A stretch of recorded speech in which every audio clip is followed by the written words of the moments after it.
Joining us now to discuss more is political analyst and historian Rich Rubino. Rich, as always, thank you for being with us here on Scripps News Weekend. So you've studied history and politics for decades.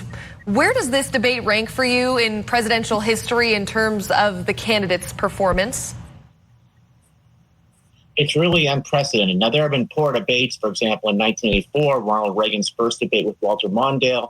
In 2008, certainly Barack Obama's first debate with 2012 rather with Mitt Romney.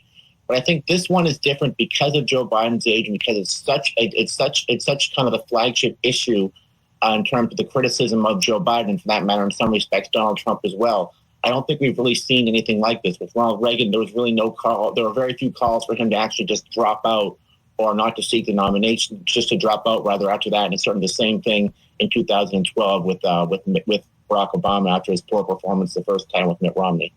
Well, it's even interesting to watch the video of the beginning of the debate of Obama and Romney walking up, shaking hands, holding each other's arms, smiling at each other, really having a moment of political geniality to contrast to what we saw Thursday, just a very different scene. Now, this morning, Democratic Party leaders continue to go to bat publicly for President Biden. We heard from Nancy Pelosi just moments ago. In your expertise, what do you think's happening behind the scenes of the Democratic Party since Thursday night? Is there, a lot of shuffling and panic going on, or do you think it's as united behind the scenes as it is to the public? I think there's a lot of alarm bells going off. I think many members of the Democratic High Command think this is a very winnable election.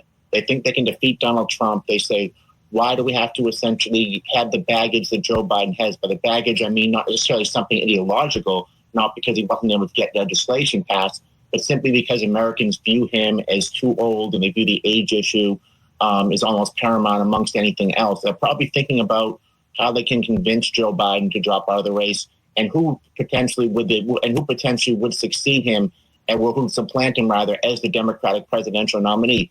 Theoretically, they know this. Joe Biden is not the Democratic presidential nominee any more than Donald Trump is the Republican presidential nominee.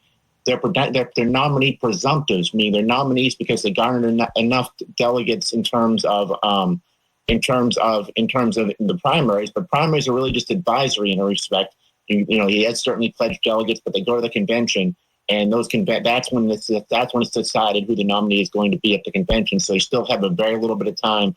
They still have time going into July 15th to try to come up with somebody else. I think that if Joe Biden stays in the race, I can't see a scenario where another major elected official were to somehow challenge him or go up there and potentially nominate themselves. There has been history of that. Jerry Brown in 1992 got up at the convention in New York and actually nominated himself after losing the primary to Bill Clinton, but I don't think that's going to happen here.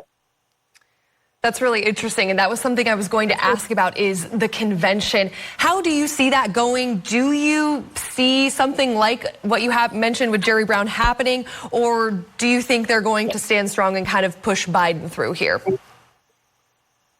I don't think you're going to see that scenario. If Joe Biden wants a nomination, I think generally he has that. He has that.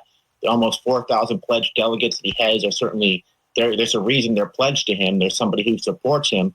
Unless there is some sort of a cataclysm in that respect with Joe Biden, he will win the nomination if he wants it. If he doesn't want it, then essentially you have a free-for-all. People go up and put their names will put the name on the ballot, and at the end of the day, you're not going to know who. At the end of the day, the person who wins at the convention is going to be somebody that you never thought was going to win at the beginning. This has happened before. This is how it used to happen.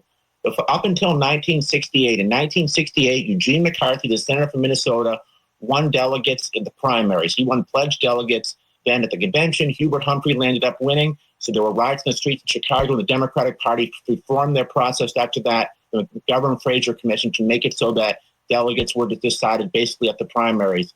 But you don't know what the scenario could be, and this would be a convention that actually matters. This could be a pre-68 type convention where it's not just a infomercial for the political parties, which is basically.